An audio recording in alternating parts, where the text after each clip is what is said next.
Kudo-sensei drags an extra seat from the back of the room, gesturing for me to sit down.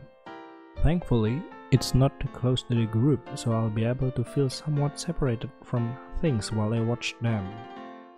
I take the seat quickly, wanting to get out of the way.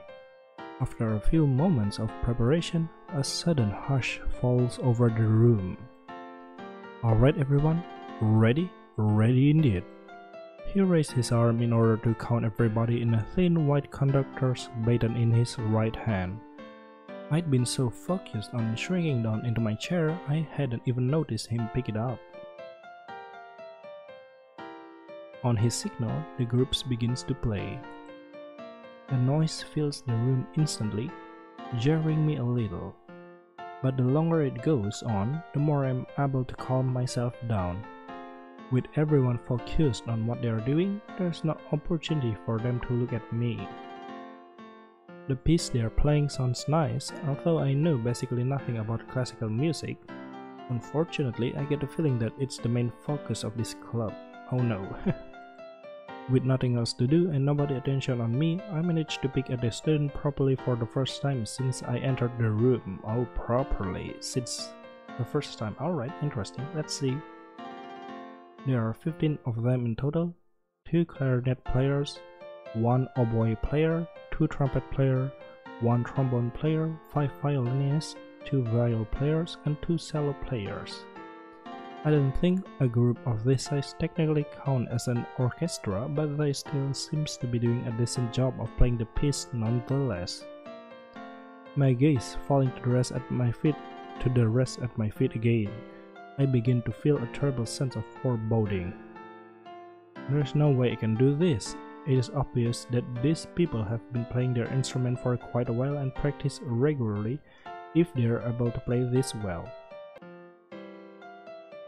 I actually can remember exactly how many years it's been since I touched a piano.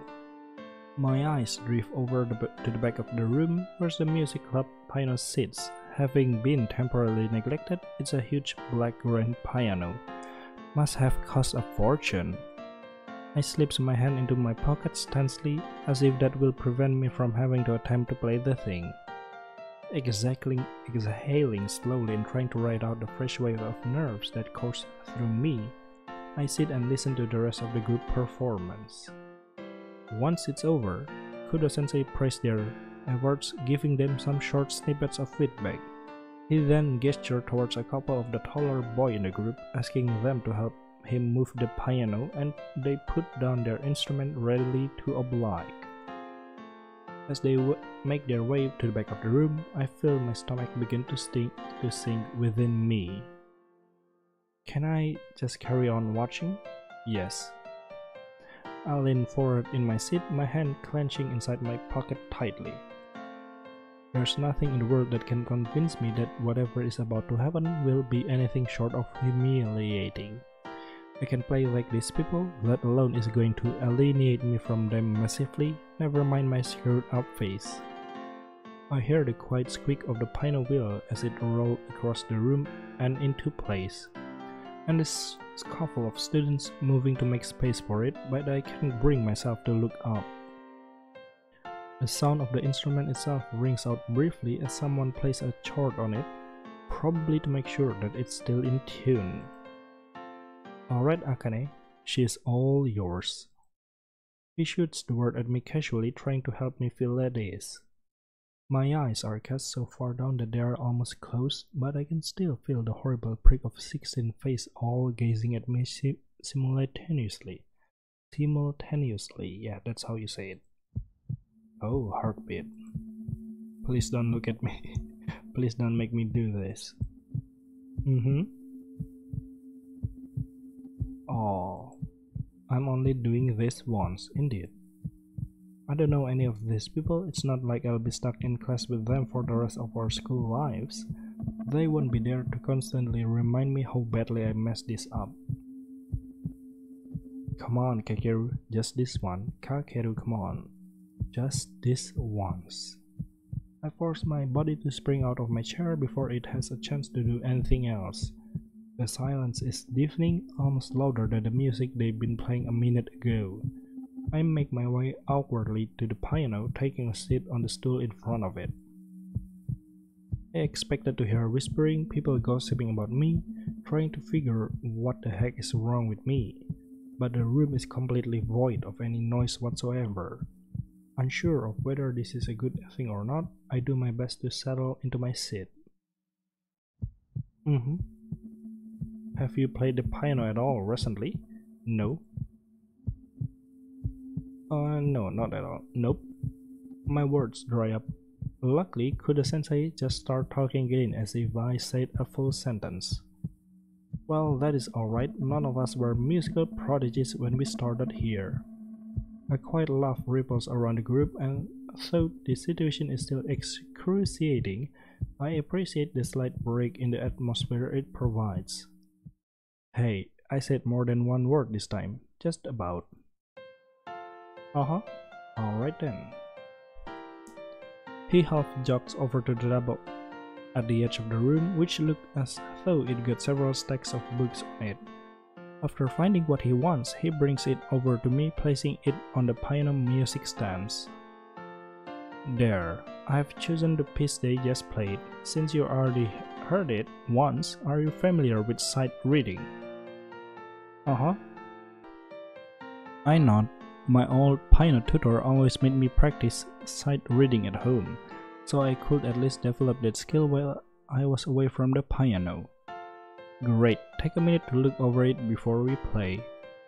He nods at the rest of the group and they take the hint, breaking into quiet conversation in order to give me a chance to familiarize myself with the music.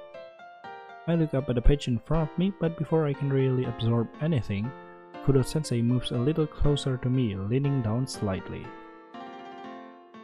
Shaky start, no one expecting a masterpiece, indeed. Everyone has a shaky start. I glance briefly at him, and he smiles in a relaxed manner before striding away towards the front of the room. He really does seem to be going out of his way to try to put me at ease, although I get a feeling that his casual nature is quite genuine. Pulling my focus back at the task at hand, I look over the sheet music. Thankfully, the various note, rest and performance marks running along the stave seems to make sense, a strange nostalgia rushing back to me, although I can say it's particularly fun. It doesn't do anything to make me feel any more optimistic about the situation, but squashing my fear as best as I can, I place my hands onto the keys gingerly. I spent a short while reading the music, mapping out the notes. I'll need to play with my fingers, miming the piece over the top of the keys. It's not incredibly difficult, but that doesn't mean I'll be able to play it well. Well, we'll just see about that. After what feels like only a second, Kudo-sensei claps his hand again, calling the room back to attention. A massive rush of anxiety charged through my stomach. Okay, we don't want to take Akane on a runaway train raid. Okay.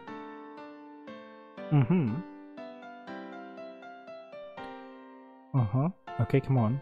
Do it, Akane. Time seems to pause as Kudo-sensei's hand remains fixed in the air, the baton in his grasp once more, and then he moves it fluidly, counting everybody in. Oh god, this is horrible. Oh, your fingers feel so wooden, I can move them properly. Exactly as I expected. Just this once, that's what I keep telling myself over and over again as I plank my way through what is possibly the worst awkward and unappealing piano performance all the time. Oh, it seems to go on forever, and when it finally comes to a close, my whole body crumples in on itself, exhausted despite barely doing anything. I don't even dare to imagine what everybody must be thinking. I simply sit there, eyes in my lap, bracing for impact. When Kudo-sensei speaks again, I almost flinch. Alright, well, a bit shaky, but not bad, considering you haven't played it in a while. I'm sure once you start practicing again, you'll be back up to speed. That is generous. If the whole room bursts out laughing at what I have just done, I wouldn't blame them. Let's give it another run through, shall we? And slow down on that ostinato, will you? He waves a hand towards the oboe and trombone players, grinning. This isn't Flight of the Bumblebee. Several of the other students burst into loud giggles this time, and the oboe player is playfully shoved by the guy next to him. Tiny part of me wants to laugh along with them. This club is a lot more relaxed than I initially thought for. However, I'm still completely convinced that this is not the place for me. Alright, clock is ticking. We continue to play for a while, practicing the same piece several times. I'm not entirely sure whether I get any better with each run through or not, but at least I'm still breathing and conscious. Aww. Internalizing my amusement, I laugh darkly at myself. At least I haven't straight up died at the piano from embarrassment. The situation hasn't exactly gotten any more comfortable, and in all honesty, I still can't wait to get out of here. As if reading my thoughts, Kudo-sensei announced something I hadn't expected. Oh, interesting. A break? Alright.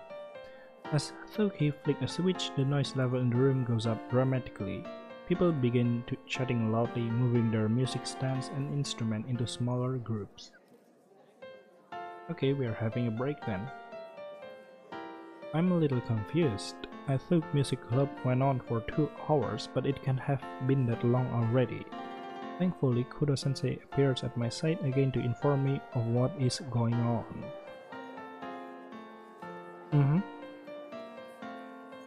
Ah, okay, interesting. You can get together with a few people and work together, or you can just stick to yourself. Thank you. Aw, especially beneficial for you not having a piano at home. Thank you so much. I nod, although I feel as though I'm on autopilot somewhat. Autopilot. Even if I am by myself, I don't think I feel comfortable attempting to resharpen my severely dwindled piano skills in the same room as everybody else. I'm already the worst musician in the club. I don't want to keep reminding everybody of it. But you might as well start here. He heads back to the seat he's been sitting in when I first arrived, picking up some large notebooks. I don't know about this. I take a secret glance at the students around me. Some of them have retrieved large acoustic panels from the back of the room, heaving them into places around their little subgroups. It dulls the sound a little, enabling each group to hear themselves better, and not bother everybody else as much. But despite this near seclusion, I still don't feel comfortable enough to practice.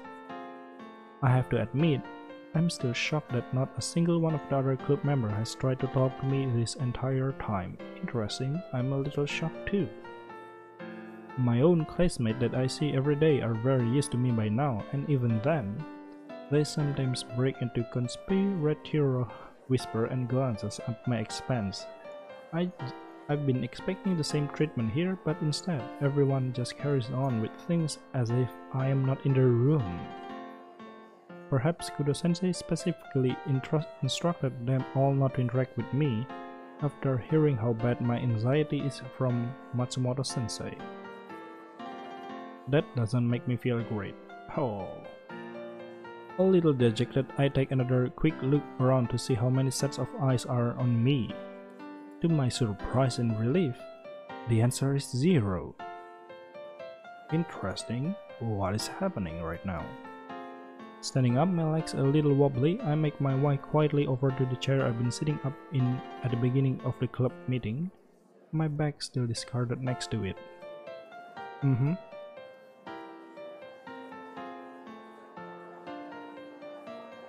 He is deeply engrossed in whatever he's doing, twirling a pen absent-mindedly in his hand between scribbles.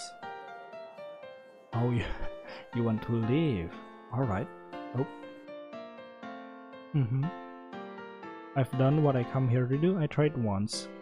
Yes, I'd be ducking out early, but I still battled my way through the traumatic ordeal of forcing myself to play alongside the group. They can't ask any more than that. I take a breath, steeling myself for a potential questioning when I go to exit the room.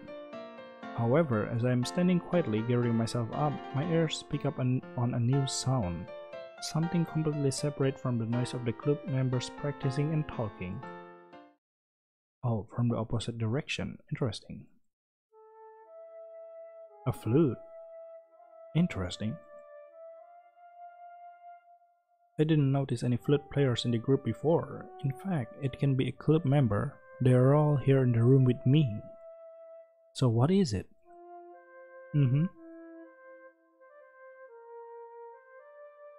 Okay, then who is it? It's not Kudo-sensei. Leaving the throng of the main room behind, I find myself edging slowly down a corridor that I hadn't realized was here before. Interesting. Peering down it, I catch a sight of a door on the left-hand side. I guess that it's a store cupboard, but the more I shuffle towards it, the louder the sounds of the flute becomes. Oh, very interesting. Has somebody left a CD playing or something? I don't know. Putting my ear up to the door could surface it become clear that the sound is definitely coming from inside it. A little nervous about entering whoever room this is. Alright, let's enter it. It makes this strange turn of events all the more intriguing indeed. Let's see. I press the handle down, pushing the door open gently. I hadn't been prepared for the sight on the other side. Oh, hello there. That's a lovely flute. Oh, at the sight of another person, my body immediately tenses up, my eyes widening in shock, but after a moment of standing there, it appeared as though the girl hasn't realized that I'm here. Interesting. Her back turned to me, she continues to play, the breathy hum of the flute echoing around the room, much louder than I'm in here with it. What is she doing here? I thought I met all the club members. They do everything as a group. Even I wasn't allowed to sit out, and I'm not sure I have even technically been accepted as an official member yet. What makes her different? Bemused and a little rattled, I think about backing out of the room slowly. If I can close the door quietly enough, she might not know that I was ever there.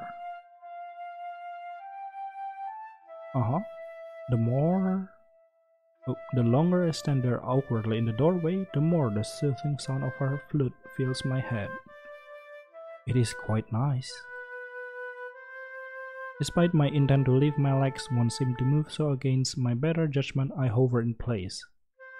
The girl looks almost serene as she plays, her lips pursed in well-practiced poise as she blows gently across the flute mouthpiece.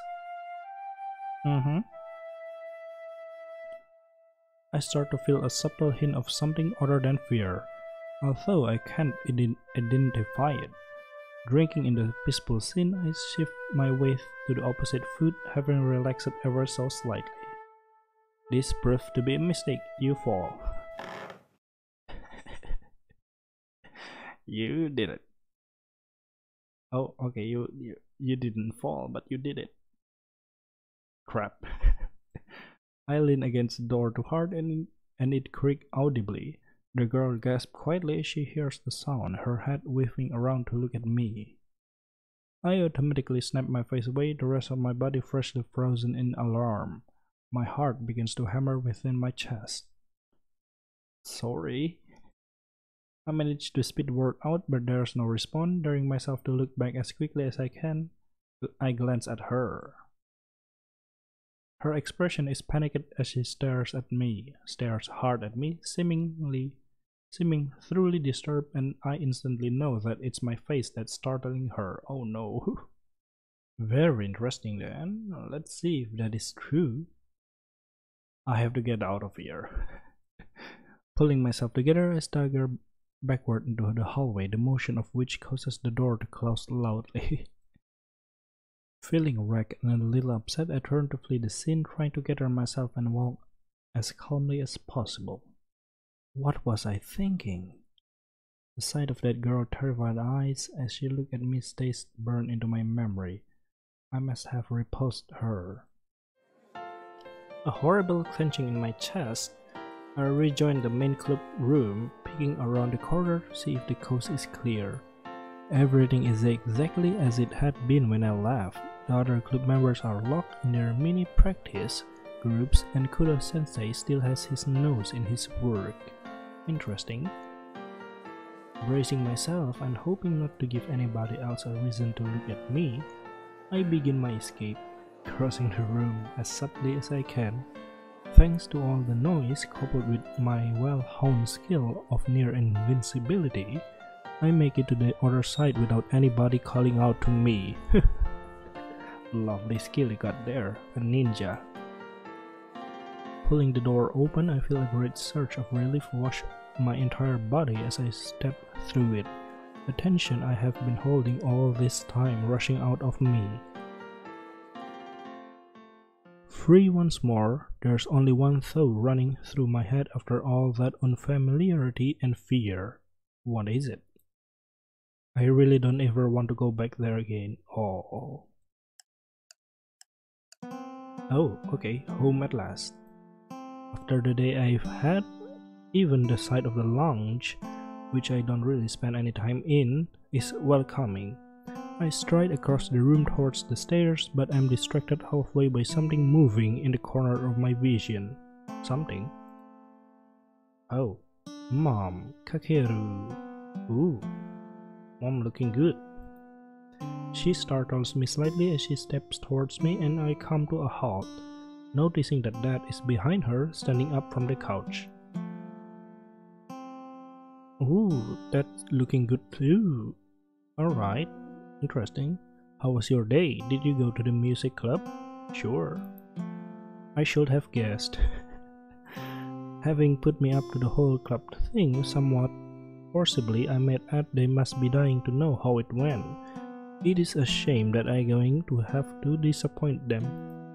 Yeah, I can muster any more than that. I don't have the enthusiasm, and not only that, but I still feel a bit betrayed that they would essentially volunteer me to do something they know I would hate. My eyes are fixed on the carpet, but I can still tell that my mother is excited by my response. Oh, that is great. How did it go? I go to say something but can seem to prise my mouth open. It's like this even with my parents. Oh, we used to be closer, but after I started withdrawing from everybody, I guess I walled myself off from them too. I don't think it was entirely intentional, but once you start seeing other people as something to be avoided, you kinda just go all the way with it. They're probably unhappy about it, but it is the way it is. I feel myself start to squirm slightly under their combined gaze. I know they are my parents, but I still don't want them to look at me.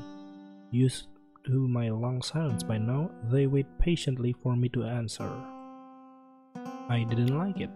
Alright, that's my eloquent summary of the whole thing. The only way I can squash my feelings about my unsettling experience of the music club into one inadequate sentence. Oh, though I still don't look at my parents, I can practically feel their disappointment from here, although I'm guessing that they might have seen this coming. Well, you tried it, son, and that's the important thing. Sure. I do like that about Dad. He doesn't push things as much as Mom does. Not that she is aggressive or anything, but out of the two of them, I can say with near certainty that this whole music club thing would have been her idea. Every now and then, she tries to nudge me gently towards something new, in the hope that it will coax me out of my shell.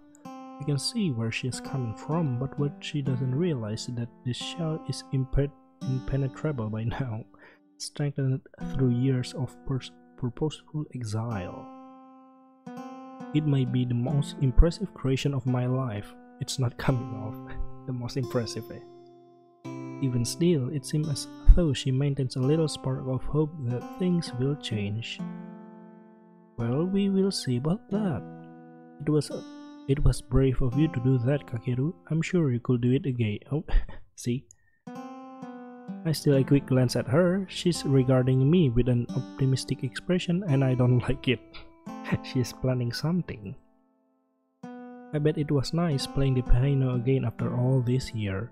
Matsumoto-sensei told me that the club advisor is a great teacher. He could probably help you to play even better than you used to. He could. Yeah, he probably could if I was interested. I exhale deeply, knowing exactly what Mom is trying to hint at. Yep, she wants me to keep going, become a proper club member, and take it up permanently. I sense both my parents fidgeting and the air in the room is getting more and more tense. I need to end this conversation before I can pull a sentence together. That beats me to it, alright? What do you dad says? If you don't want to, it's not the end of the world, but the second try might be easier than the first. Alright. He says it as though presenting a fact rather than attempting to pressure me into it. Mom nods her head enthusiastically.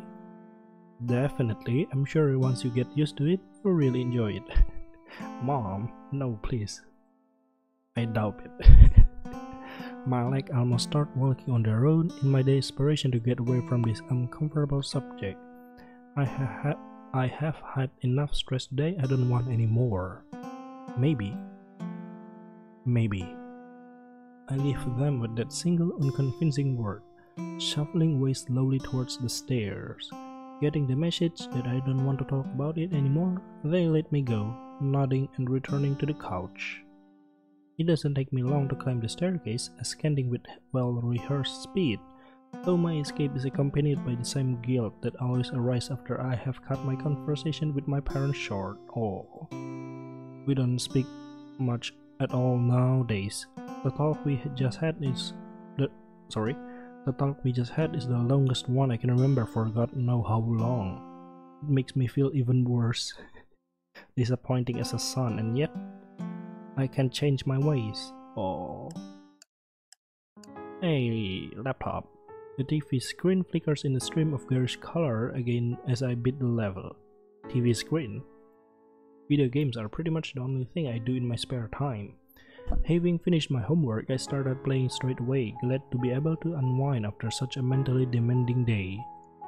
I have to admit it though, I still feel a little unsettled and I know exactly what's causing it. Resting my controller in my lap momentarily, I grimace as my mind dredges up the thing I don't want to have to confront. The music club. My parents want me to make friends again so badly. Do I want the same thing? Casting my mind back in time, I recall being very small, standing at the edge of the playground, feeling too shy to try to join in with everybody ball games and social cliques. Back then, I would spend time with the other quiet kids. We'd sit off to side somewhere, playing handheld games, consoles, and talking about our favorite cartoon. I suppose that was friendship.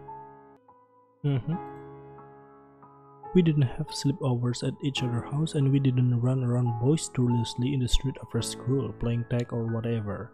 I was never close with anyone, but our little break time get-together still counted for something. Indeed it is. I think my frail sense of optimism was still intact then. I don't remember being too worried about things, assuming that I end up with proper friends once I started high school. If anything, the opposite happened. Encouraged by my parents, I naively go up to people, introducing myself and trying to join in with their conversation. Aww. I figured that some people will be rude about my appearance, as that's just the unfortunate nature of life. But I wasn't expecting people's discomfort around me to be on such a large scale. Oh. The amount of bullies increased hugely, and though and those that were left didn't really know how to handle me.